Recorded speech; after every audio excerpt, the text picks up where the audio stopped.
Next one, Z1 2 plus 5i, Z2 minus 1 plus 4i, Z3i. So modulus of Z1 minus Z3 by Z3 minus Z2. ఈ entire complex నెంబర్కి modulus find out చేసుకోవాలి. So modulus of Z1 అంటే 2 plus 5i minus Z3 అంటే minus i by Z3 అంటే i minus Z2 అంటే minus minus plus minus. Okay, so ఈ విధంగా ఉంది మన complex number. So 2 plus 4i ఇది డినామినేటర్లో 1 minus 3i. సో ఎన్ఆర్కి ఎన్ఆర్, డిఆర్కి డిఆర్ సపరేట్గా మనం మాడ్యులస్ కనుక్కోవచ్చు.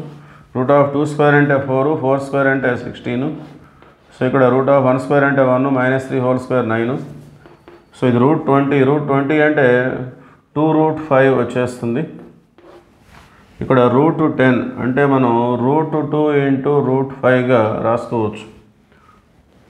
ఓకే, అట్లా రూట్ 5 క్యాన్సిల్ అవుతుంది. 2 బై రూట్ 2 న్యూమరేటర్లో 2ని రూట్ 2 హోల్ స్క్వేర్గా రిప్రజెంట్ చేస్తే అప్పుడు ఒక రూట్ 2 క్యాన్సిల్ అవుతుంది. ఫైనల్గా root 2 is the modulus of the given complex number. So option A is the right answer.